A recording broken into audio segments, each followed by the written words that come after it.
dia! Bom dia! É muito bom estar aqui novamente, né? No Papman, com esses professores que, em vez de ficar se distraindo nas férias, viajando, curtindo, etc., estão curtindo mais ainda, né? Aqui, fazendo o que gostam, né? Então, eu admiro muito vocês e eu sempre tenho esperança no Brasil e no mundo quando eu vejo pessoas como vocês interessados em melhorar e se aperfeiçoar, né? Eu sou fã de vocês e quem realmente se beneficia são os alunos de vocês, né? É bom para os alunos de vocês que têm professores que se interessam em melhorar, né? Então, vamos lá, vamos ao trabalho. Esse tema de matemática financeira que eu fiz na edição passada, né, gerou muitas perguntas, inclusive gerou algumas perguntas. Teve uma participação muito interessante do professor de Belo Horizonte, que eu deveria ter registrado o nome para falar dele de novo hoje. Enfim, não dava para responder todas as perguntas, etc., mas eu achei que era uma boa ideia hoje aproveitar que nós fizemos uma base na edição passada, que, bom, eu vou tentar fazer um resumo aqui de uns 5, 10 minutos, para todo mundo entender o que foi feito da vez passada. Como nós fizemos uma base da vez passada, eu achei que valia a pena a gente olhar problemas concretos. Pensei em fazer alguma coisa prática, trazida do mundo real. Eu acabei decidindo pegar um concurso recente. Na verdade, eu peguei o concurso mais recente que eu achei no site da FGV Projetos, né? A FGV organiza diversos concursos pelo Brasil. Aí tem um concurso para o Banco do Estado do Espírito Santo. É o último que eu achei no site que tem matemática financeira. E aí tem uma prova legal lá que é para nível superior, uma prova para nível superior da área financeira, né? E eu selecionei algumas questões. O legal dessa prova é que os alunos fazem a prova sem calculadora. Então, quando tem um cálculo um pouco mais complicado, o cálculo é colocado na própria prova, né? Tem alguns... São dados, né? Tem alguns dados do tipo 1,5 elevado a 7, etc., aparece como dado da prova. O que acaba dando uma dica para o que fazer, né? Mas algumas questões ele põe 1,05 elevado a 7 e põe 1,05 elevado a 6. E só um dos dois você vai usar realmente. Ou só um dos dois você precisa usar. Então, te dá mas você ainda fica na dúvida entre esses dois, né? Enfim. O melhor mesmo é saber fazer a questão. Então, por mais que tenha dica...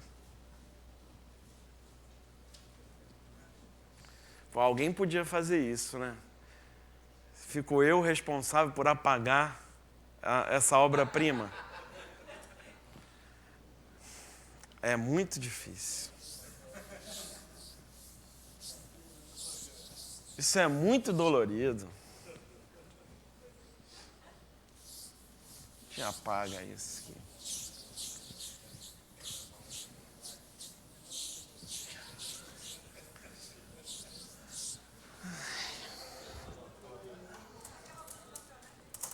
Bom, o conceito mais importante da matemática financeira é o valor do dinheiro no tempo. Tá? Então, qual o principal erro da matemática financeira? É comparar ou somar valores em tempos diferentes. O valor do dinheiro muda com o tempo. R$100 hoje é diferente de R$100 daqui a um mês, é diferente de R$100 daqui a um ano. Então, se você compra, né, uma geladeira, quanto custa uma geladeira? Fala um valor aí, faz uns 5 anos que eu não compro uma geladeira. 1.600? Você compra uma geladeira que custa 1.600, certo? E você pagou em 4 parcelas de R$400. Custou 1.600? Não. Se você pagasse à vista, não seria R$ 1.600, né? Tudo bem que hoje em dia tem até algumas lojas que você chega lá e você só consegue pagar parcelado e eles dizem que o preço à vista é o mesmo. Mas na prática não vai ser. Quer dizer, financeiramente não é, né? Então, se você me diz, eu paguei R$ 1.600 pela geladeira, e aí depois eu investigo um pouco mais e descubro que você pagou, na verdade, R$ 400 em um mês, R$ 400 no outro mês, R$ 400 no outro mês e R$ 400 no outro mês. Então, na verdade, você não pagou R$ 1.600. Você pagou. Aí depende da referência que você faz. Por exemplo, se você chamar isso aqui de mês número 0, mês número 1, mês número 2, mês número 3, o que você pagou foram R$ 400 no mês 0. Essa é uma boa anotação para usar. Eu gosto. Você deixa explícito que é a quantia financeira e o tempo, né? O momento, né? Na escala do tempo. Mais R$ 400 um mês depois, mais R$ 400 2 meses depois, mais R$ 400 3 meses depois. Não é correto dizer que você pagou R$ 1.600, né? Isso é o que se faz, por exemplo, contabilmente, né? Contabilmente você faz isso, mas financeiramente não é o que você faz. É incorreto você somar valores em tempos diferentes, certo? Você só consegue somar valores que estão no mesmo tempo, na mesma época, certo? Então você pode dizer, o que eu paguei pela geladeira seria equivalente a pagar à vista. Se a vista é aqui, né? Digamos que aqui a primeira parcela foi no ato da compra, por exemplo, seria equivalente a pagar à vista quanto? Aí você passa todos para o tempo 0, tá? Isso aqui é igual a R$ 400 no tempo 0, mais... Agora você tem que se perguntar o seguinte, qual é o valor no tempo 0, no mês 0, que equivale a R$ 400 no mês 1? Qual é esse valor?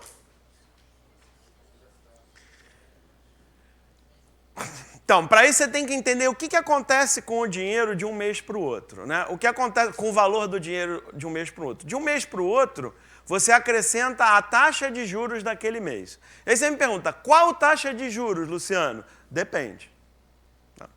Essa taxa de juros tem uma série de possíveis interpretações para ela. Você pode colocar a taxa de juros, dependendo do seu interesse, para que você está estudando o problema, né? Uma taxa de juros que é bem interessante usar é aquela taxa de juros que você consegue nos seus investimentos financeiros, se você guardar o dinheiro, tá? É um bom jeito de você comparar opções para você, certo? Agora, em outras situações, você quer saber qual é a taxa de juros que está sendo cobrada pela loja. Aí você vai fazer enfim, aí você vai mudar o ponto de vista, tá? Em geral, a taxa de juros pode mudar desse meio, pode ser uma daqui para cá, outra daqui para cá, outra daqui para cá, né? Aqui a gente vai adotar a simplificação de a mesma taxa o tempo todo, que você pode até chamar de taxa média, porque mesmo que as taxas mesmo que as taxas sejam diferentes, você pode trabalhar com a taxa média, se você já tem todo o panorama, certo? Mas enfim, supondo uma taxa constante e vamos chamar de I, que é a variável mais usual, né? Se você tem um valor financeiro, você acrescenta os juros, que é a taxa de juros I multiplicado pelo valor financeiro, esse vai ser o valor total que você vai ter no final do período. E isso é a mesma coisa que o valor multiplicado por 1 mais I. Então, esse fator 1 mais I é o fator mágico do valor do dinheiro no tempo. O que você tem que entender é como é que muda o valor do dinheiro no tempo. A cada período, no meu exemplo mês, a cada mês, o valor é multiplicado por esse fator 1 mais I, certo? O que significa que para eu voltar um mês, eu tenho que dividir pelo fator 1 mais I, tá? Aí esse aqui, esse é importante. São 2 meses, certo? Se você quiser, você faz devagar. Volta primeiro um mês, dividindo por 1 mais I, e depois volta outro mês, dividindo de novo por 1 mais I. qual vai ser o resultado final? Você vai dividir por 1 mais I ao quadrado. Tá? E com isso você obtém fórmulas. Por que eu coloquei as fórmulas entre... por que eu coloquei entre aspas fórmulas? Porque, em geral, fórmulas dá a conotação de que você tem que decorar, né? E eu espero que você tenha visto aqui que não há nada para ser decorado aqui.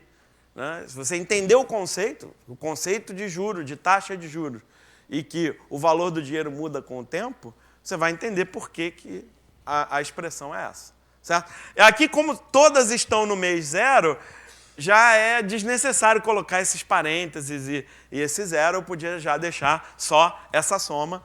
Isso aqui realmente daria o valor equivalente no mês zero a essa compra. Tá? Essa é uma conta, por exemplo, se você quer saber se vale mais a pena pagar 4 parcelas de R$400 ou pagar R$1.500 à vista, você usa como taxa a taxa que você consegue como rendimento no banco. E aí, ao fazer essa conta, se essa conta der menos do que 1.500, é melhor você pagar a prazo. Se essa conta der mais do que 1.500, é melhor você pagar à vista. É uma forma de tomar decisões financeiras. Tá? Então, essencialmente é isso. Várias questões sobre matemática financeira você pode resolver modelando dessa maneira, escrevendo os valores como pares ordenados. Valor e o período em que esse valor está sendo pago ou recebido, tá? Para identificar os fluxos de caixa. Tá bom? Então, essa é a base. Tá? Com essa base, eu vou mostrar para vocês algumas questões dessa prova recente de acesso ao Banco Central, ao Banco Estadual do Espírito Santo. E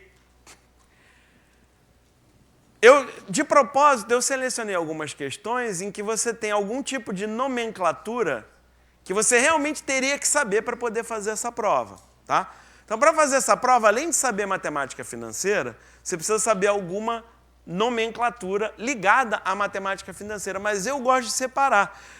Eu não chamo isso aqui de matemática financeira.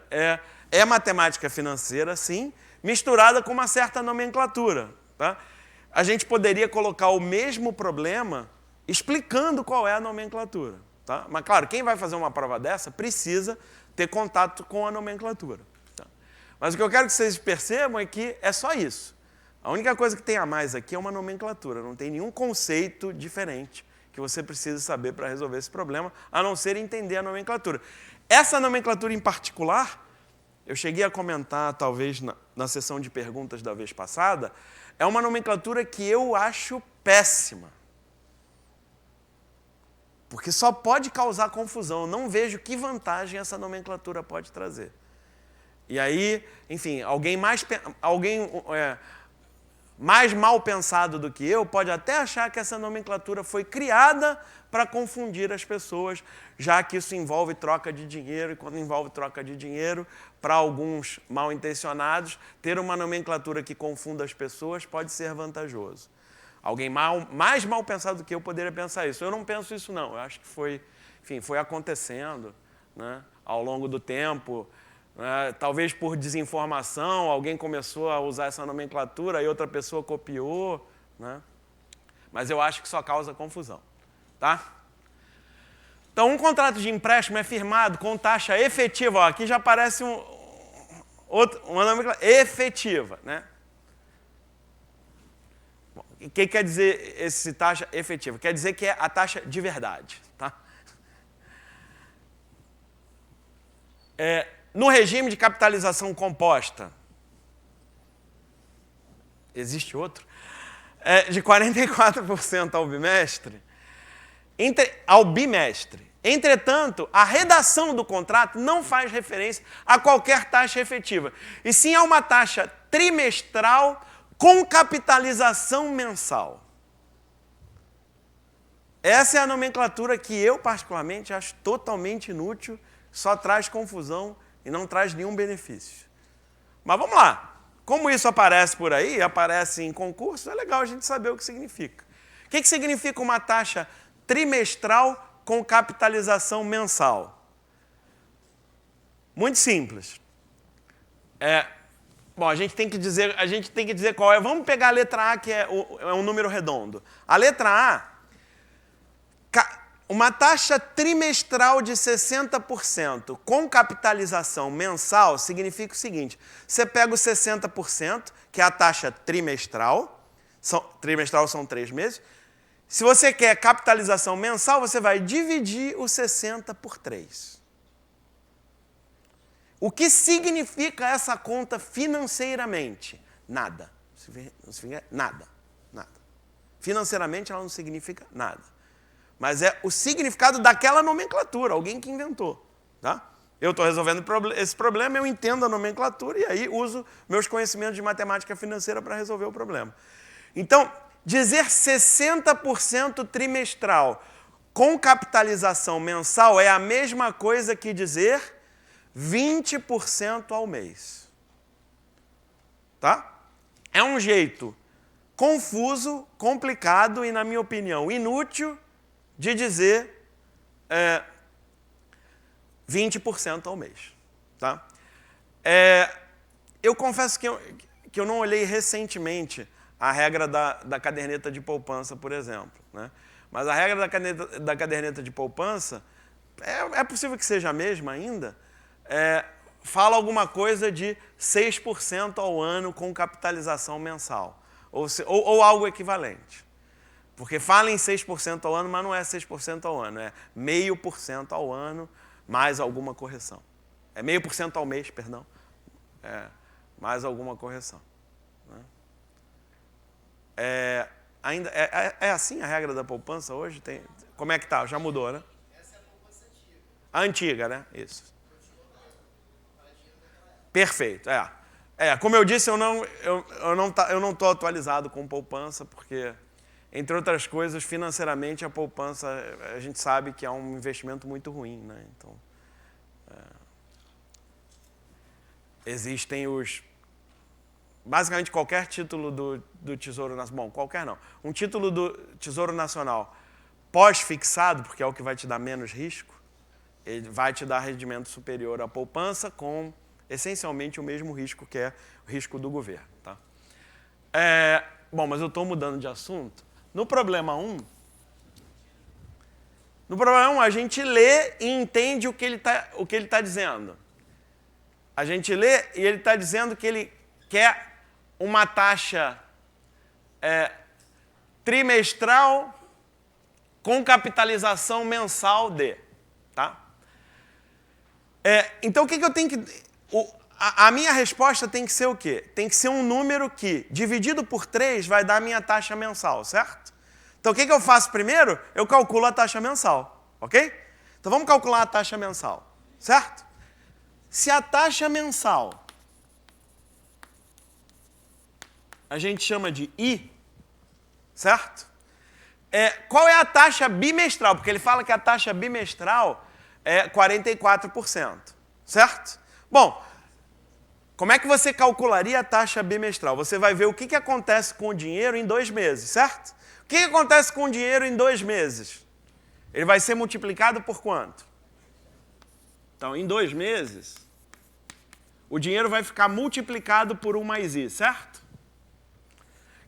Aqui eu vou simplificar, eu não preciso colocar um valor multiplicado por isso, eu só preciso entender que vai ser multiplicado por isso ao quadrado, certo? 2 meses, isso ao quadrado. Agora, o efeito de multiplicar por 1 mais I ao quadrado tem que ser o mesmo efeito da taxa bimestral, certo? Mas a taxa bimestral você vai aplicar uma vez. A taxa bimestral é dada 44%, certo? Então, esse foi um dos motivos de eu ter também escolhido questões dessa prova. Como foi feita para a pessoa fazer sem calculadora, os números estão preparados para serem fáceis. Né? Você já viu aqui que a raiz quadrada vai ser fácil de calcular aqui. Né? Porque aumento de 44% significa multiplicar por quanto? 1,44. Né? 1 mais 44%. 1 mais 0,44. Que é 1,44. Qual é a raiz quadrada de 1,44? 1,2, certo? Você tira a raiz quadrada de 144, dá 12. Tira a raiz quadrada de 100, que é o denominador, que é 10, né? Dá 1,2. Então, 1 mais i é igual a 1,2 e, portanto, o i é 20%. Tá? Qual é a opção correta? É aquela letra A que eu tinha falado. Por sorte, deu A mesmo, né? Então, a resposta é 3 vezes 20%, que é 60% letra A. E aí uma pergunta legal para fazer aqui, achamos a opção correta porque nós entendemos essa nomenclatura aí meio esquisita. Mas quer ver uma pergunta legal para essa questão? Qual é a taxa trimestral? Qual é a taxa trimestral? Isso. A taxa trimestral verdadeira, não essa invenção de trimestral com capitalização mensal, que é outro jeito, é um jeito complicado de falar da taxa mensal. Não é a taxa trimestral. A taxa trimestral é 70, não tem a opção aí, que bom.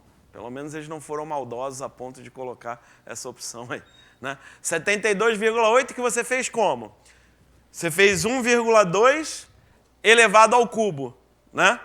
E aí subtraiu 1 e transformou isso em porcentagem. Muito bem. Tá ótimo. Alguma dúvida, observação, pergunta? Adolfo, você está sem microfone. Não, mas o que faz com que você... O que faz com que você... Eu estou repetindo para o pessoal da câmera. Ó. Digamos que a questão não fosse de múltipla escolha. Digamos que a questão não fosse de múltipla escolha. Fosse uma questão discursiva. Fosse uma questão discursiva. A chave para que você não responda 72,8% é a frase. Não faz referência a qualquer taxa efetiva. Certo? A chave para você achar a resposta 60% e não 72,8% é que ele não faz referência a nenhuma taxa efetiva. É um pouco mais do que isso, na minha opinião, Adolfo. É o fato dele dizer o seguinte: taxa trimestral com capitalização mensal. Essa expressão, taxa não sei o quê, com capitalização não sei o que lá, entende-se no mercado financeiro, lamentavelmente, na minha opinião, é uma notação que é utilizada, ela é utilizada, e não só no Brasil, isso é utilizado lá fora também. Nos Estados Unidos tem um monte de contrato assim também. Tá? Então, é uma pena, enfim, a minha opinião é que isso deveria acabar, mas é assim. Então, se aparece para você, uma taxa de 12% ao ano com capitalização mensal, você tem que ler 1% ao mês. Se aparece para você uma taxa de 12% ao ano com capitalização trimestral, você tem que ler 4% ao trimestre. Se você quiser mensal, você vai ter que converter tirando uma raiz cúbica. Você vai ter que fazer a raiz cúbica de 1,04 para descobrir a taxa mensal. Então, essa é uma notação que é usada, você vai ver.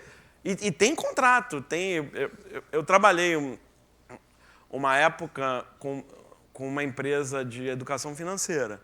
Eu estudei vários contratos reais do mercado e isso aparece bastante em contratos reais do mercado. Você lá em cima, capitalização composta, e embaixo, se ele quisesse ajudar, ou talvez até se ele não quisesse dizer não faz referência a qualquer taxa efetiva, ele pudesse optar por, entretanto, a redação do contrato faz referência a uma taxa trimestral com capitalização mensal simples porque aí você fica claro que não é composto. Né? Não, mas cuidado, porque a capitalização mensal não é simples. Então, não, porque o Adolfo, só para repetir para quem está lá, o Adolfo está colocando que ele talvez ele pudesse ser mais claro e dizer taxa trimestral com capitalização mensal simples. Eu discordo que se você coloca capitalização mensal simples, aí já não seria isso aqui. Não, mas lá em cima continuaria composta. Sim. Não, em cima... Não, então... Mas olha isso aqui. Trimestral de 60% com capitalização mensal simples. Essa palavra simples está qualificando o quê? Na minha opinião, a capitalização mensal. Se você fizer esse texto desse jeito, para mim esse simples se refere à capitalização mensal. Então, 3 vezes 20 dá 60, que foi a conta que foi feita pela resposta. E não 1 mais 1,2 é o fundo que é a capitalização composta. É isso que eu estou falando. Para você de 20% mensal... Tá, ok, entendi onde você está querendo chegar. Eu entendi. Sim, sim. Eu entendi onde você está querendo chegar. Que o problema é pior. Não, o problema é pior, porque a ideia é muito ruim. Porque, na prática, ele não vai fazer a capitalização simples, ele vai fazer a capitalização composta. Então, se incluir essa palavra simples no contrato, acho que poderia causar mais confusão. Se é que é possível causar mais confusão com essa anotação. Tá?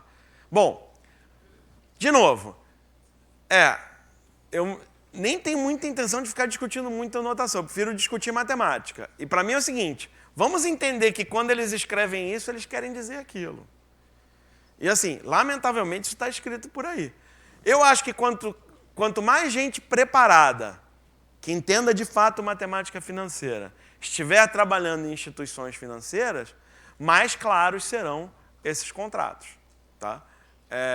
Eu posso dizer humildemente que em algum momento da minha carreira eu cheguei a orientar, cheguei a sugerir para algumas pessoas que faziam contratos financeiros, eu cheguei a sugerir, olha, você pode deixar mais claro o que está acontecendo se você, em vez de escrever esse termo aqui, escrever tal outro termo aqui. Já tive oportunidade, é uma mínima contribuição, mas já tive oportunidade. Eu espero que mais gente tenha essa oportunidade para a gente deixar essas coisas cada vez mais claras. Diga, mestre. Se a gente pudesse resolver, se você padronizasse os contratos, né? Sim. Ou seja, os contratos vão ser de juros compostos com capitalização mensal. A sugestão é, isso a gente podia resolver se a gente padronizasse os contratos. Não, os contratos vão ser de tal jeito, de tal jeito, de tal jeito. Eu, na verdade... Na minha opinião é o seguinte,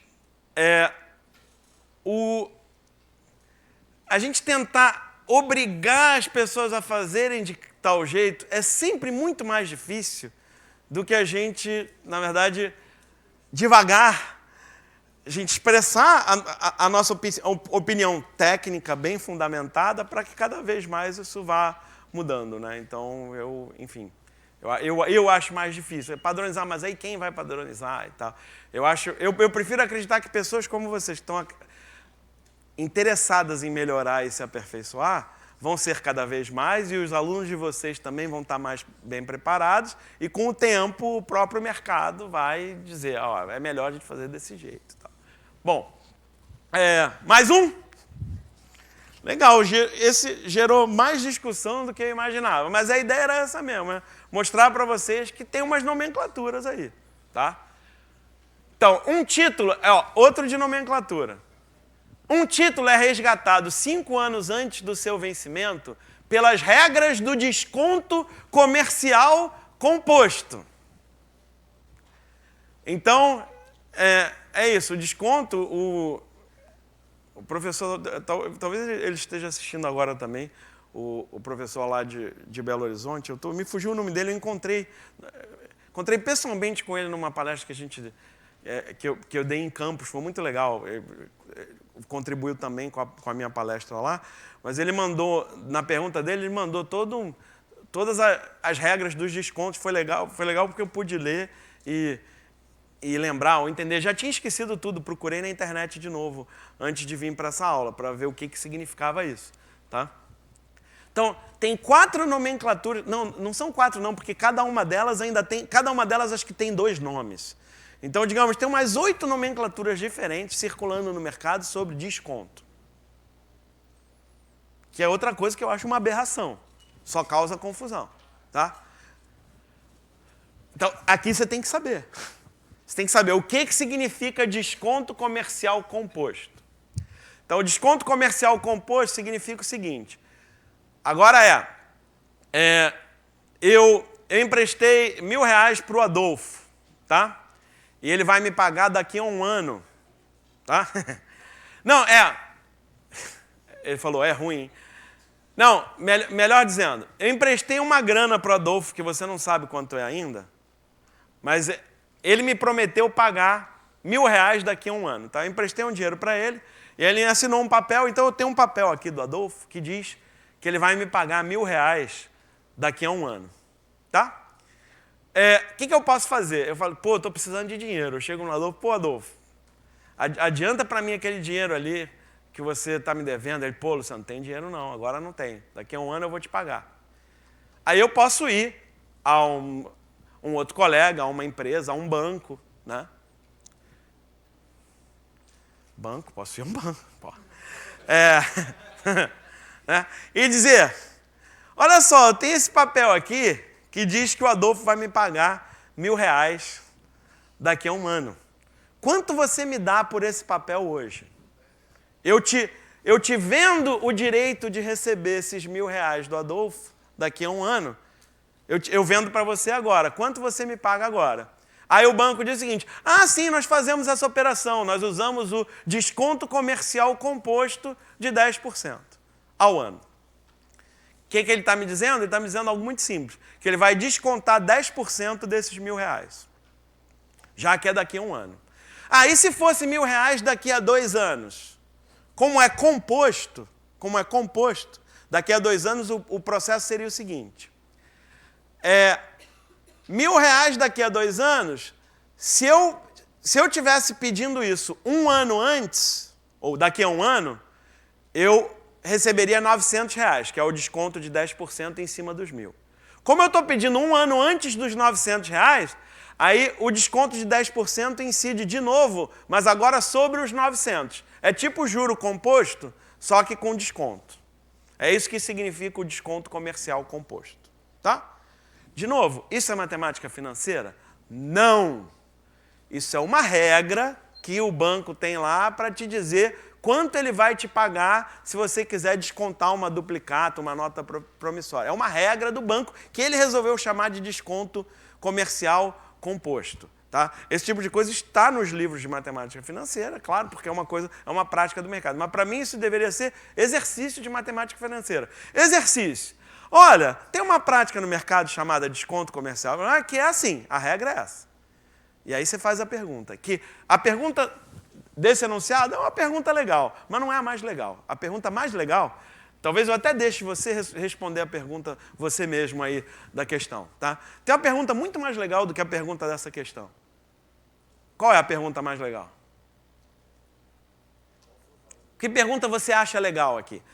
O banco, ele aplica, para descontar a sua duplicata, ele aplica uma taxa de desconto comercial composto de 10% ao ano. Qual a pergunta legal aí? Qual o valor emprestado? É uma pergunta, mas tem uma pergunta mais legal que não depende do valor emprestado. Assim, uma pergunta mais genérica, que é assim, essa é a prática do banco, ok? Independente do valor. Você chega lá, quero descontar essa duplicata, ele vai praticar um desconto comercial composto de 10%. Qual é a pergunta interessante para você decidir se vale a pena para você ou não fazer essa transação com o banco? Qual é a pergunta financeira interessante? Isso. Fala aí, fala mais alto. Um monte de gente falou um monte de coisa. Aí quando eu falei, fala mais alto, ficou todo mundo calado. Várias pessoas falaram a mesma coisa que é o que eu estou procurando. Qual é? Parecido com o que o Adolfo está falando. A taxa. A pergunta aqui é, qual é a taxa que ele está cobrando? Ué, Luciano, mas não é 10%? Não. 10%, ele está falando aí de um negócio aí que ele diz que é 10%, mas isso não é taxa. Não é taxa de juros. Que é o verdadeiro índice financeiro que tem algum valor, que tem algum sentido. É a taxa de juros. É isso que eu quero saber. Esse banco está me cobrando qual taxa de juros? Essa é a pergunta que realmente é interessante. Então, eu vou deixar esse problema aí para vocês resolverem, como você quiser, tá? Mas vamos, em vez de resolver, vamos responder a pergunta que realmente é importante nesse caso. Qual é a taxa de juros que está sendo cobrada por essa transação chamada sofisticada, sei lá, chamada desconto comercial, blá, blá, blá, sei lá, o nome que ele quiser usar. O que eu quero saber, eu que tenho uma base de matemática financeira, o que importa para mim é qual é a taxa de juros dessa operação. Isso é um índice financeiro, com o qual eu posso comparar com outras coisas. Tá? Qual é a taxa de juros cobrada por essa operação? Como é que a gente calcula? Então, de novo, eu não estou resolvendo o problema, tá? Eu estou respondendo a pergunta que eu acho mais interessante do que foi perguntado aqui, do que foi feito aqui. Qual é a taxa de juros?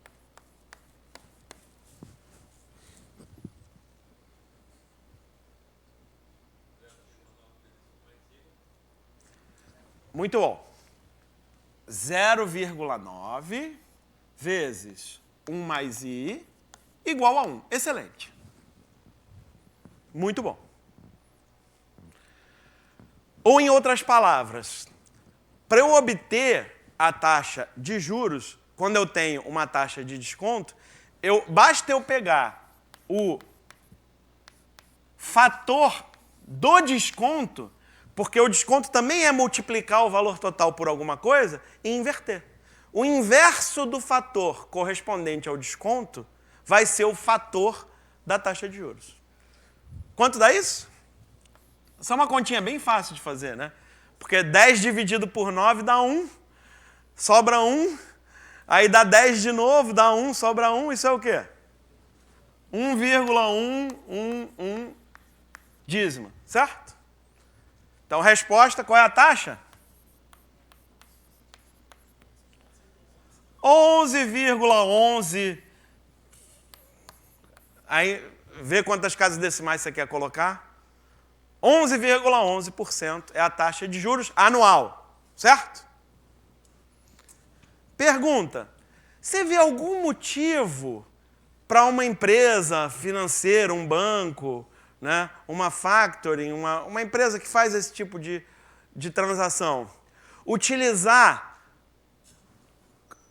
a taxa de desconto em vez da taxa de juros que eles estão cobrando? Você vê algum motivo?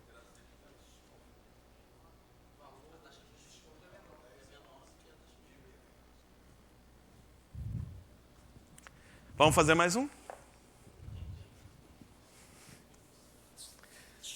Porque às vezes eu fico me perguntando por que tem tanta nomenclatura que não precisava ter. Né? Mas eu não sei, eu ainda não sei por quê. Eu acho que cada um de vocês, com a sua inteligência, pode parar e pensar. Né? Será que alguém teria algum motivo de, em vez de dizer, eu cobro uma taxa de 11,11% de juros, dizer, eu cobro uma taxa de 10%. Ah, de quê? De desconto. Ah, de desconto, de desconto. Sei lá. Não sei se poderia ter algum motivo, mas você que é mais inteligente do que eu, talvez descubra um motivo. Olha aí. Essa já é uma questão que eu não tenho nenhuma crítica. Questão boa. E sobre um conceito importante mesmo. Então vamos lá, um dos métodos para se analisar a viabilidade de um projeto de investimento é o do VPL, é um dos métodos. Tá? O outro é a taxa interna de retorno, que talvez eu fale hoje também. O VPL, valor presente líquido, para utilizá-lo, estimam-se os fluxos de caixa líquidos gerados pelo projeto e, com o auxílio da taxa de custo do capital, calcula-se o valor presente desses fluxos. Um resultado positivo indica que o projeto é economicamente viável, caso a estimativa de fluxos de caixa esteja correta, ele foi bem prudente na redação desse enunciado, né? E se o projeto completar seu prazo. A seguir estão as projeções dos fluxos de caixa líquidos de um projeto. Então, entre parênteses, são valores negativos, tá? Então, o que significa esse projeto aí, gente? Significa que você tem que investir, para fazer esse projeto acontecer, você tem que investir no início do projeto, que é o ano 0, R$ 32.500. Tá? E depois, no ano 1, você vai ter que investir mais 11 mil. Isso, em geral, significa, depende do projeto, mas normalmente significa que você estima que o projeto traga algum retorno, mas você ainda vai ter que investir mais do que o que está sendo gerado de retorno. Então, no segundo ano, você ainda tem um prejuízo de 11 mil. Já no segundo ano, você vai receber de lucro 25.410 e no terceiro ano, 26.620, e aí se supõe que terminou o projeto. Tá? Então, se as projeções são válidas e o custo do capital ao ano é de 10%, aí você tem que concluir se esse projeto é economicamente viável ou não. Aí tem essas opções aí. Eu quase deixei de fora as opções, porque o enunciado é grande, né? É legal ter as opções, porque tem aí, ó, o VPL é igual a isso, é menos, é negativo, é positivo, etc, etc. Tá? E aí? Entenderam? Nesse caso, a recomendação, e é o que faz sentido, eu vou usar como taxa de juros a taxa que normalmente é conhecida como custo de oportunidade. Que significa, se eu pegar o meu dinheiro e colocar num investimento relativamente conservador e seguro, eu vou ganhar 10% ao ano, né, no caso desse exemplo. Certo?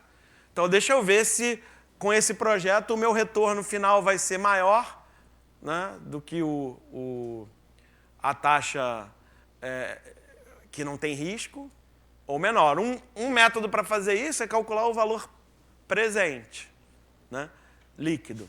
Ou seja, trazer todos esses valores para o presente e ver se isso deu positivo ou negativo. Faz sentido, né? Que ao final do projeto, você não quer ter pago mais do que o que você recebeu. Só que se você só somar...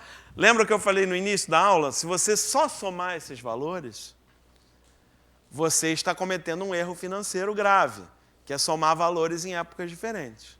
Certo? Então, é uma utilização direta do conceito, certo? Então, vai. Em vez de eu falar, é melhor você falar. Qual é o valor presente líquido desse fluxo de caixa aí? Qual vai ser? Fala para mim.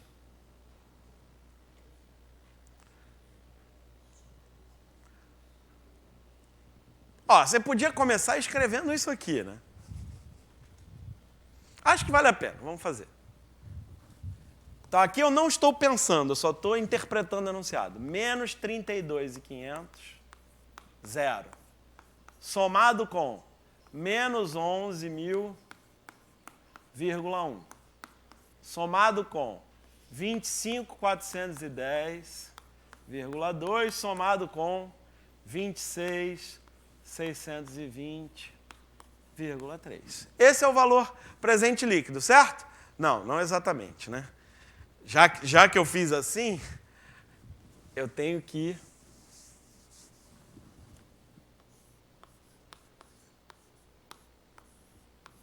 O valor presente líquido é o valor único que, no ano zero, né, no tempo zero, será equivalente financeiramente a essa soma de fluxos de caixa. Tá? Então, como isso tem que ser no tempo zero, passa todo mundo para o tempo zero, certo? O que eu faço aqui? Fala aí para mim. Vai falando você para eu ter a sensação de que tem alguém entendendo o que eu estou falando. Vai. Menos 32.500. Menos 11.000 dividido por 1,1. E essa conta é fácil, né? Que sorte. Opa, obrigado. Mais. É 410? É 1,1 ao quadrado, né? Que é 1,21. E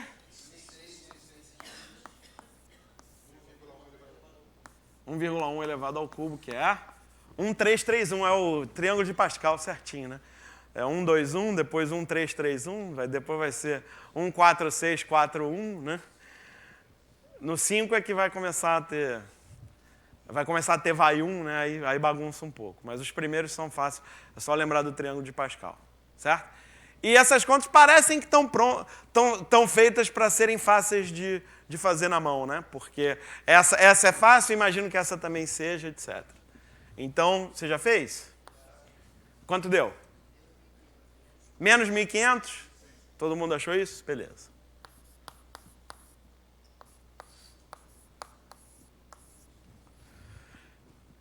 E aí a opção correta é B.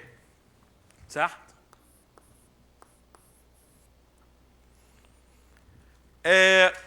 Você já ouviu falar, sei lá, no Jornal Nacional, ou quando tem alguém falando de economia, etc., tem um tema recorrente no Brasil, é a taxa de juros. A gente falou um pouco da vez passada sobre isso também, né?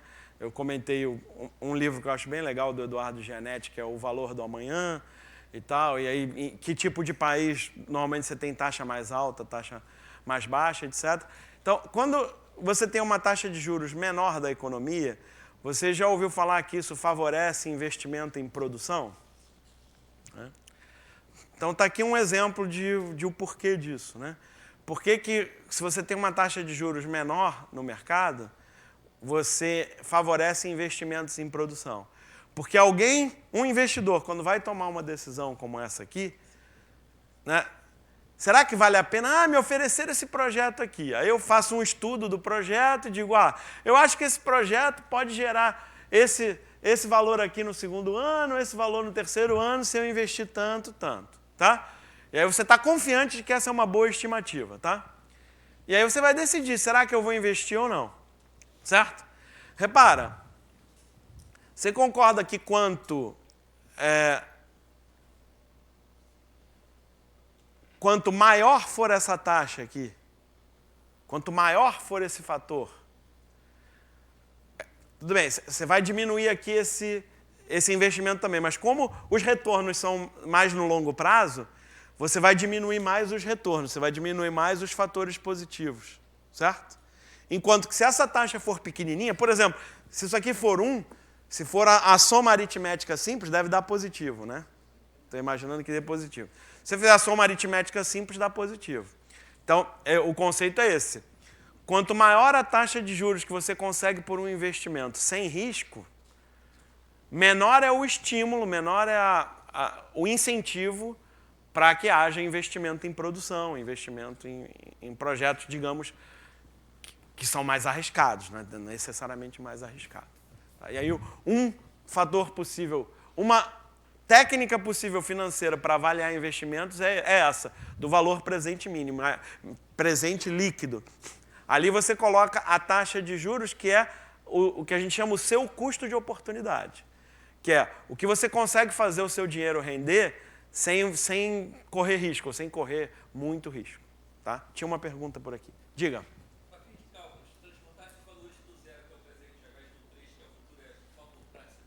Não, nesse caso não. Muito boa a sua pergunta. A pergunta é, vou repetir, a pergunta é, para efeito de cálculo, né, é melhor fazer desse jeito mesmo, trazer tudo para o valor presente, ou é melhor levar tudo para o tempo 3? Eu geralmente tenho a tendência de levar mais para o futuro para evitar denominadores, né? Mas nesse caso, a pergunta que ele está te fazendo, e ele coloca aqui, VPL é igual a, VPL é igual a, ele te pergunta especificamente qual é o valor presente líquido. O valor presente aí tem que ser no tempo 0. Claro que você pode fazer a conta toda no tempo 3 e depois trazer de volta. É possível. Mas aí, nesse caso, acho que é mais fácil fazer direto mesmo. Tem mais uma pergunta, Diego. Ah, sim, a nível de análise... Muito bom, é verdade. Né? O Adriano tá... O Adriano, esqueceu o nome do Adriano, é fogo. O Adriano quase não vem, né? É só porque ele está do lado do outro Adriano, a gente nunca sabe qual é qual, né? Bom, o Adriano deu uma resposta bem melhor do que a minha, que é, se você só quisesse saber se é viável ou não, tanto faz. Porque vai dar positivo ou negativo no tempo 3, no tempo 0, no tempo 500, vai dar positivo ou negativo, né? E é isso que vai te determinar se é viável ou não. Agora, para calcular o valor presente líquido, aí, por definição, é no valor presente, ou seja, no tempo 0. Beleza, mais uma pergunta, Diego. Sim. Os dois primeiros são negativos porque está no enunciado. Esses parênteses, isso é uma notação contábil usual. Se você for no Excel, o Excel tem essa opção. Valores negativos, às vezes você pode escolher que ele fique vermelho, às vezes você pode escolher que ele fique... E você pode escolher que ele fique entre parênteses. Valor entre parênteses é uma notação contábil usual, é valor negativo. É isso, tá? Beleza. Outro? Podemos fazer mais um? Deixa eu ver esse aqui. Ó, eu gosto desse. Mas vou fazer esse.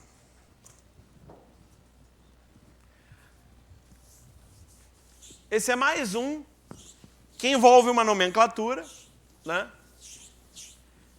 Que não é isso.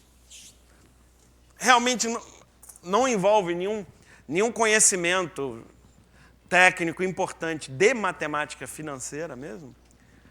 Mas, de novo, envolve uma nomenclatura, essa sim é uma nomenclatura que é muito usada, e essa é uma nomenclatura que eu não acho supérflua, eu acho boa. Tá? Que é o sistema de amortizações constantes, quando você faz um financiamento. E a ideia desse sistema é muito simples. É a ideia de que você reduza o tamanho da sua dívida. Eu não sei o que veio. Às vezes esses atos falhos a gente não entende de onde vem, né? Você reduza o tamanho da sua dívida. Você reduza o tamanho da sua dívida sempre uma quantidade constante a cada mês. Isso significa que a cada mês, você vai pagar todos os juros acumulados naquele mês. E, além dos juros que foram acumulados, você vai pagar ainda um valor adicional que vai ser constante. Tá? Isso em financiamento imobiliário é comum, esse sistema, enfim, acho que até cresceu nos últimos anos a oferta desse tipo de financiamento imobiliário, né? Que muitas pessoas veem como vantagem que eu tenho certeza que a minha prestação vai sempre diminuir, certo? A verdade é que financeiramente o que importa mesmo é a taxa de juros, né? Enfim, então pode não ser, para algumas pessoas pode ser vantagem pagar mais, faz um sacrifício financeiro maior no início e até termina antes de pagar a dívida, né? Claro, se você vai pagar mais no início, você vai acabar terminando antes. Essa é uma certa vantagem também. Mas, financeiramente, o que manda mesmo é a taxa de juros. Inclusive, se você comparar o que é melhor, aplicar o dinheiro ou entrar na dívida, etc., esse tipo de coisa. Claro, quando envolve moradia, tem uma série de outros fatores que as pessoas levam em conta. Né? A moradia é uma coisa muito essencial para o ser humano. Né? Mas, então, num certo sentido, esse sistema, em vários aspectos, ele é mais simples de entender e até de calcular do que o de parcelas constantes, também conhecido como tabela Price, de uma época que não tinha calculador, então era tudo os cálculos eram feitos numa tabela previamente, o pessoal multiplicava. Então, uma vez que você entende essa ideia do sistema, né, que aí, e sim, é uma nomenclatura, de novo, é uma nomenclatura que você teria que saber para fazer essa prova. Né? Esses R$18 mil vão ser pagos em 20 prestações mensais, certo?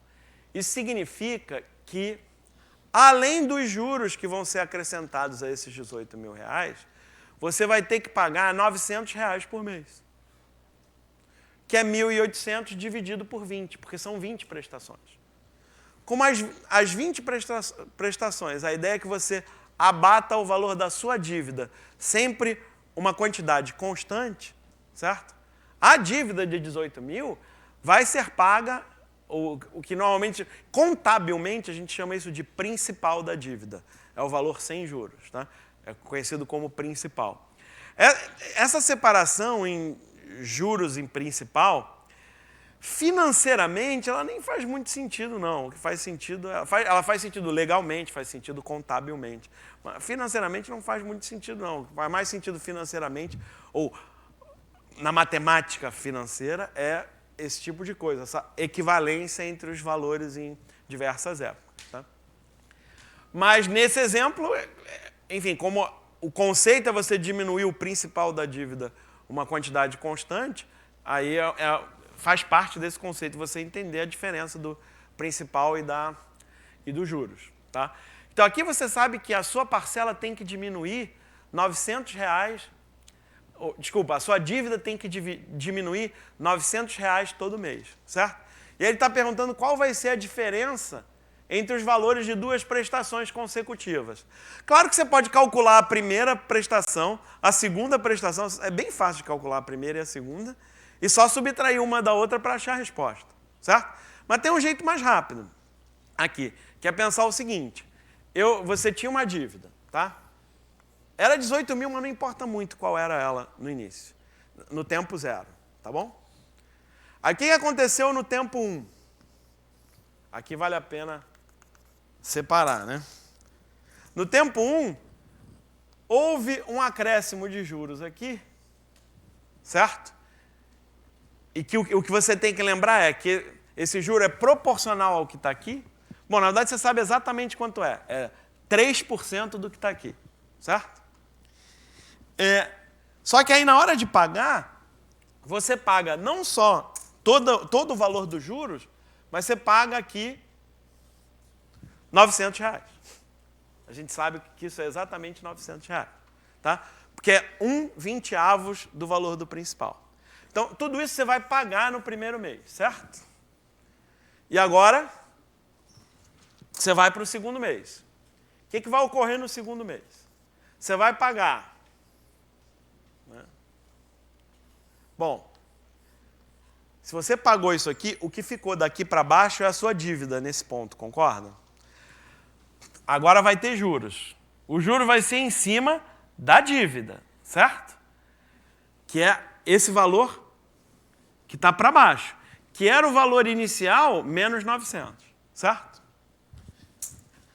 Agora, tem o cálculo de juros. Quanto vale esse juro aqui? 3% do quê? Da dívida. A dívida não é R$900 a menos do que a anterior? Então você concorda que esses juros, em relação ao juro que você pagou no mês passado, vai ser menor em 3% de 900? É tudo proporcional, certo? Então, se o principal diminuiu 900, a parcela de juros vai diminuir 3% de 900, porque é proporcional. Faz sentido? E o outro pedaço da parcela é o mesmo de antes, não é? Porque também é R$900, certo? Então a diferença é só isso aqui, concordam? 3% de 900, que dá 27. É um jeito um pouquinho mais rápido de achar a resposta. Né? Tem que ser 27. Tem que ser 3% de 900. Tem que ser 3% do quanto você diminuiu o principal. Faz sentido? Porque o principal sempre diminui a mesma quantidade. Tá? Se você não acreditar, faz parcela por parcela, você vai ver que vai funcionar. Tá? Eu achei legal porque é mais um exercício de proporcionalidade do que propriamente de matemática financeira. Né? O que tem aí, você tem que entender o que é o saque e aí fazer. Tá bom. Então, esse é um momento em que eu decido se eu continuo mostrando problemas ou se eu mostro o que eu estava com vontade de mostrar. Eu vou mostrar o que eu estava com vontade de mostrar, que não são esses problemas. Eu separei uma... Deixa eu... Antes de... Eu separei um outro problema para você, que eu fiquei, na verdade, brincando com os números antes de entrar aqui, porque tem um conceito que eu acho que vale a pena a gente comentar. Né? Nós comentamos aqui no valor presente líquido, nós comentamos sobre decisões de investimento. Né? Isso é uma das áreas mais importantes da matemática financeira. Né? E que pode ser muito sofisticado. Né? Você tem pesquisa científica hoje em dia sobre isso e vai continuar tendo, sobre riscos de mercado, análise de riscos de investimento, de portfólios, etc, etc. Quando você vai estudar fazer investimentos, por exemplo, quando você vai estudar fundos de investimento para investir, especialmente fundos de investimento mais arriscados, né? Se você lê o prospecto, etc., ou propaganda dos fundos de investimento, eles vão colocar algo assim. Atenção, rendimentos passados não são garantias de rendimentos futuros, etc., né? Eles têm que colocar isso, eles têm que alertar você. No entanto, eles vão... um bom gestor de fundo de investimentos, ele vai fazer propaganda da boa gestão dele, vai dizer, eu ganhei dinheiro aqui com o meu fundo e tal. Não sei. Algo que eu particularmente costumo pensar, e eu acho que é uma reflexão que vale a pena, eu não acredito muito, como mais ou menos algo comum no mercado, isso você vê nas teorias. Você vê nas teorias também o do almoço grátis. De vez em quando você vê, almoço grátis ou oportunidade de arbitragem, etc. Uma das premissas, até teóricas, da matemática financeira é não existe almoço grátis. Enfim, é um termo traduzido do inglês, mas que quer dizer o seguinte, você não vai ganhar dinheiro sem risco. Tá? Então, de vez em quando ocorre, a ideia é que de vez em quando aparece no mercado uma oportunidade que chama uma oportunidade de arbitragem. Alguém está vendendo alguma coisa aqui por um preço, alguém está comprando a mesma coisa por outro preço, e esses dois não se conhecem, não sabem que que o outro existe. Aí você descobre, você se transforma num intermediário e ganha dinheiro fácil, fazendo a intermediação. Tá? Mas a ideia é que quando ocorre no mercado... Enfim, nesse mercado eletrônico e tal, de negociação em bolsas, etc., etc., a ideia, até teórica, pode até ser que surja uma oportunidade de arbitragem, mas o próprio mercado se encarrega de eliminar assim que ela é identificada. Então, não demora, não dura muito tempo. Pode ser que um ou outro consiga ganhar um pouquinho de dinheiro em algum momento com uma oportunidade dessa, mas a teoria é que isso não dura muito, porque assim que se identifica que há uma oportunidade dessa... os preços são ajustados e essa oportunidade já não está mais lá. Tá? Mas uma coisa que de vez em quando eu penso é que você vai ver aí em revistas financeiras, em sites financeiros, você vai ver lista dos fundos que tiveram melhor desempenho, etc., etc. Eu acho extremamente perigoso você olhar uma lista de fundos com melhor desempenho e pegar os fundos que estão mais em cima e dizer, esse é o melhor fundo para eu investir porque foi o que teve mais desempenho. Você precisa fazer uma análise mais cuidadosa, porque a pergunta que eu sempre me faço é o seguinte, tá bom, está aqui um fundo que teve uma performance excelente esse ano, mas será que ele é a exceção entre os outros centenas de fundos que usaram a mesma estratégia desse aqui, mas perderam dinheiro? E esse cara, usando a mesma estratégia, por pura sorte, ele foi o cara que se deu bem? Porque isso é probabilístico sempre. Se você corre mais risco, você tem maior chance de retorno. Mas é probabilístico. E o que eu penso é o seguinte, você tem um montão de fundo fazendo a mesma estratégia. Eles fazem a mesma estratégia. Mas os papéis efetivos que eles compram são diferentes. Então, você tem vários fundos fazendo a mesma estratégia. E essa estratégia é muito arriscada. Se são muitos fundos fazendo essa estratégia, vai ter algum que vai ganhar muito dinheiro. Mas não vai ser a maioria. Certo? Mas aí eu me pergunto, será que os fundos que aparecem nas listagens, etc., como de muito bom desempenho, são apenas os poucos que fizeram uma estratégia muito arriscada e se deram bem? Né? Onde eu estou querendo chegar com isso é o seguinte, quando você vai tomar uma decisão financeira, você não leva em conta apenas o retorno que você pode obter. Como foi o caso ali do valor presente líquido. O valor presente líquido deu negativo. Se desse positivo, já quereria dizer que a gente ia querer fazer o investimento? Não necessariamente. Essa é uma primeira análise. A primeira análise é, eu estou ganhando... Se eu fizer isso aqui, eu vou ganhar mais dinheiro do que deixar num fundo... comprar um título do governo sem risco? É a primeira análise. Sim. Bom, então agora eu continuo. Tá? Qual é o risco que eu estou correndo para ganhar mais dinheiro? Porque sempre envolve risco. Tá? Então, aí, claro, Como é que você vai avaliar risco? Nossa, aí tem um monte de paper, tem um monte de trabalho científico, etc. Cada um analisa do seu jeito, etc. Mas o que eu acho importante é a gente ter a noção de que você não consegue altos retornos financeiros sem correr risco. E análise de risco é importante. O que você tem que decisão você tem que tomar como gestor das finanças da sua empresa ou como gestor das suas finanças pessoais? Você tem que tomar as decisões de que qual parcela dos seus investimentos vale a pena correr mais risco ou não. Né? É comum a gente ver pessoas mais jovens, né, que não têm família ainda, etc., etc., conseguem ter um maior apetite para o risco, conseguem dizer, eu vou pegar uma parcela aqui do meu salário todo mês e vou investir na Bolsa de Valores e um fundo de investimento mais arriscado, porque eu sou jovem, tenho tempo, não tenho tantas responsabilidades financeiras e vou. Mesmo assim, é conveniente, sabendo que são probabilidades, é conveniente você diversificar também os seus investimentos de risco, né, para diluir o risco que você está correndo. E aí, pensando nisso, Espera aí, deixa eu ver como é que eu faço aqui.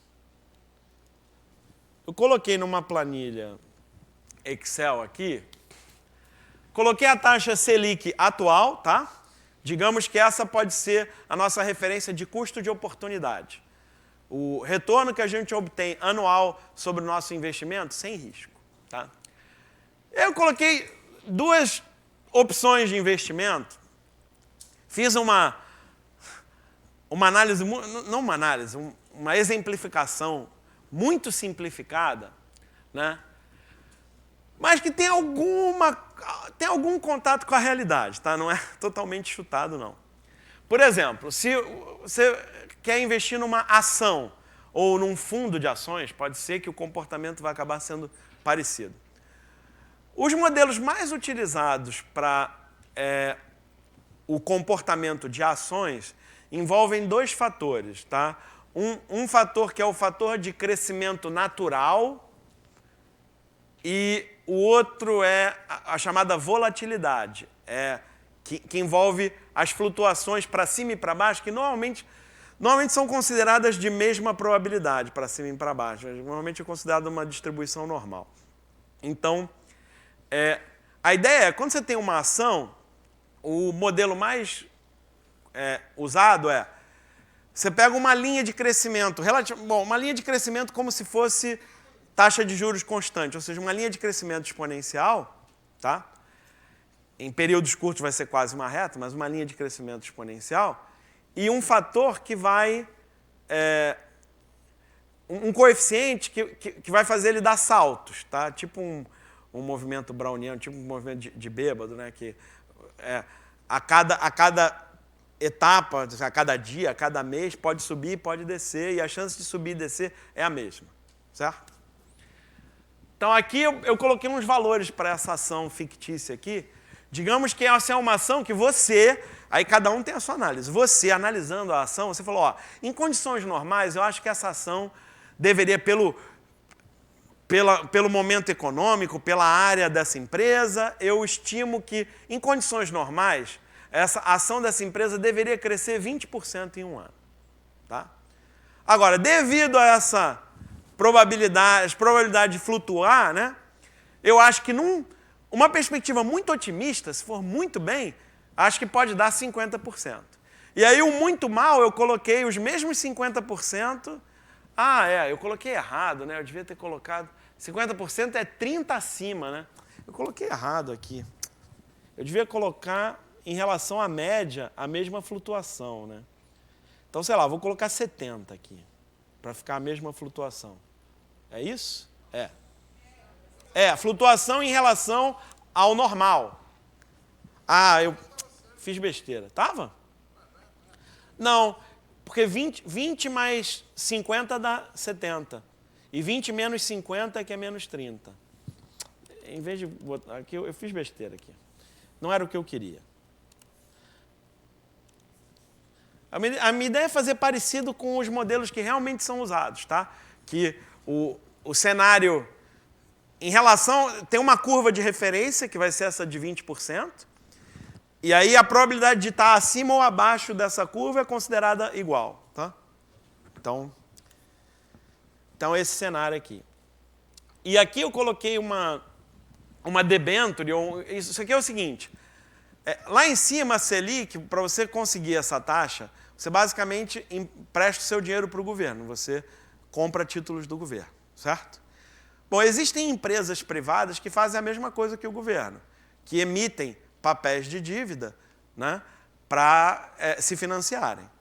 Só que, claro, a concepção geral é que, sendo uma empresa brasileira, né, vai ser mais arriscado vai ser mais arriscado a empresa deixar de te pagar do que o governo deixar de te pagar. Tá? Então, aqui eu nem estabeleci nenhum coeficiente para o risco do governo, porque o risco do governo, digamos que é um risco que está em todo o sistema, né? Mas aqui eu estabeleci uns riscos aqui para essa empresa. Ah, tá, eu fiz outra coisa aqui que eu esqueci de comentar. Ó, aqui eu coloquei as probabilidades, tá? Então, digamos que na minha estimativa, a probabilidade dessa ação seguir esse curso normal é 60%, a probabilidade de ir para o 70% é 20% e de descer é igual. O comum no modelo é ser igual aqui e aqui e o intervalo de variação ser o mesmo, certo? Claro que essa é uma simplificação grosseira, mas é uma simplificação que é usada em algumas modelagens. Eu li alguns papers essa semana que tinham umas simplificações assim de 3 estágios só, que ajuda pelo menos a compreender o que está acontecendo. Tá? Então, digamos, está chutado, mas não está tão chutado assim, não. E qual é a situação da debênture? Né? A debênture é um papel que a gente chama de renda fixa. Você não tem chance de ter um retorno muito grande, como é uma ação, que é renda variável.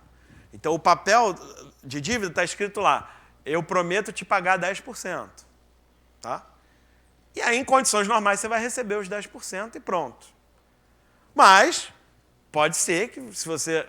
Né, enfim, se a empresa que você escolheu, na verdade, não estava bem, etc., a empresa faliu, etc., você não vai receber. Eu quase coloquei 0 ali, ou menos 100% no pessimista, mas não é muito realista isso, porque quando você tem um papel de uma empresa, mesmo uma empresa falida, tem algum valor no mercado. Pode ser pequeno, mas tem algum valor no mercado. Você muitas vezes consegue vender esse papel para um investidor que está disposto a assumir o risco de, sei lá, daqui a 10 anos, 20 anos, quando houver a liquidação da falência dessa empresa, receber alguma coisa. Tá? Então, eu coloquei aqui essa estimativa de 80%. Tá? A minha pergunta é a seguinte, como é que você analisaria esses investimentos para saber se é melhor colocar aqui, se é melhor colocar aqui, que tipo de recurso você utilizaria para tomar decisões sobre, vou investir um pouco nessas ações, um pouco nessas debêntures e vou deixar um pouco ali na taxa Selic, e o quanto você deixa depende um pouco do risco que você está disposto a tomar, mas que recursos você usaria? Alguém tem alguma sugestão?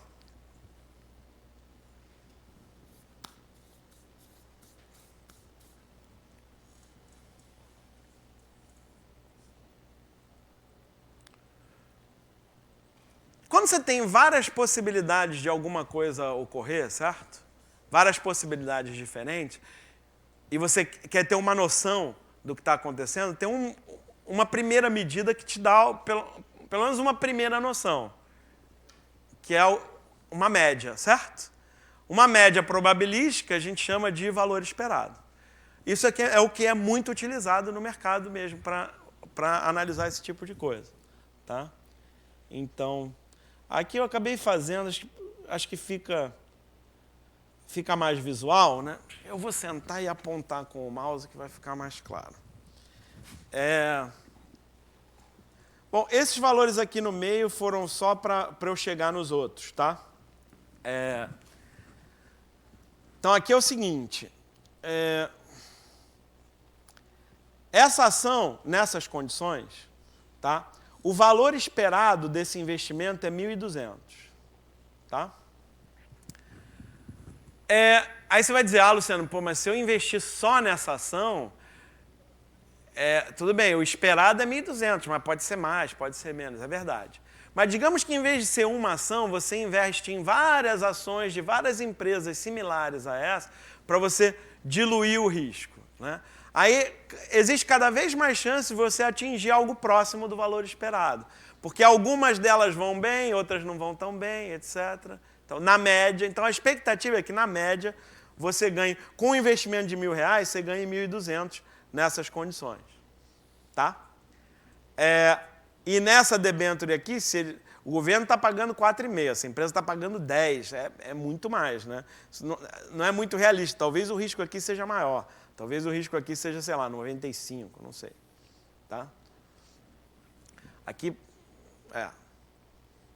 aqui também acabou que o valor ficou próximo demais. Aqui, talvez por esse risco todo, não valha tanta... Bom, mas ainda é maior, né?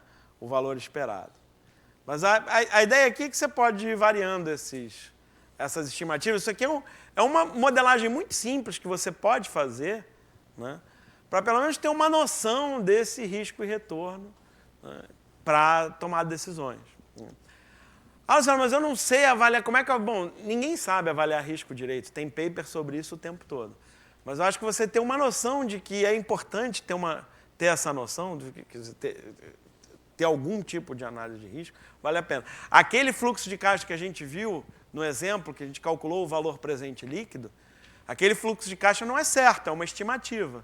Então é legal colocar algumas probabilidades aí. Você fazer uma análise mais detalhada, o ideal é você colocar isso, umas 3, 4 opções de cenário com diferentes probabilidades e aí fazer análise em cima disso. Fica um pouco mais realista, né? E o que eu realmente queria mostrar aqui, bom, claro, a gente pode mudar, né? Enfim, a gente pode... aqui como eu tinha errado o cálculo, se eu mudar eu vou ter que mudar todos. Não, a gente pode mudar as probabilidades, né? A gente pode... Digamos que essa é uma ação mais segura, menos volátil, certo? O valor esperado é o mesmo, é óbvio que vai ser o mesmo, né? É verdade. É isso. Mas também é um bom exemplo. Repara que você pode ter o mesmo valor esperado com diferentes distribuições de risco, certo? Então, repara que aqui, apesar de você ter esse mesmo valor esperado, você tem um risco muito mais alto. Então, o valor esperado não é a única medida que você vai usar. Eu não coloquei a outra aqui, até porque essa outra medida aparece aqui bem fácil, mas uma outra medida é o desvio padrão, que aqui você consegue visualizar nesse número que é igual a esse. Vai ser uma medida parecida com o desvio padrão. Então, aqui vai ser mais risco, menos risco, certo? E... Por último, é o seguinte, se a taxa de juros, em vez de ser 4,5%, se a taxa de juros da economia for para 20%, digamos, crise, certo? Uma ação como essa, que, de propósito, eu coloquei uma ação realmente atrativa, se esses valores forem razoáveis. Uma ação aqui que estava muito, muito atrativa hoje em dia, já seria algo que ninguém ia querer. Essa ação, com essa análise aqui, ninguém ia querer. Porque é muito melhor deixar aqui, não corro risco nenhum e tal, o valor esperado é o mesmo, certo? Então, o aumento da taxa de juros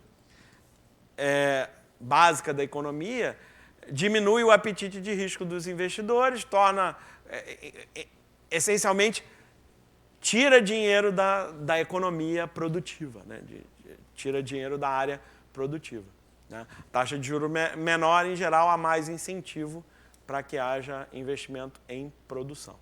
Então, acho que esse recado final é isso. É que, além dessa matemática financeira do valor do dinheiro no tempo, é legal a gente começar a introduzir essas questões de probabilidade. Em particular, essa prova que eu falei para vocês, para o Banco Central do Espírito Santo, provas como essa para seleção de profissionais para trabalhar na área financeira, de nível superior, eu senti falta de alguma questão que envolvesse esse conceito. Tudo bem que tem na outra, eu dei uma olhada nas outras provas também. Tem na prova de economia tem coisas assim envolvendo risco. Então não é que não está sendo medido isso. Mas eu achava legal que isso fosse colocado também na parte de matemática financeira, porque a matemática nos dá recursos com estatística, com probabilidade, para realmente fazer, nem que seja uma análise de risco simples, como essa que eu apresentei aqui para vocês. Tá?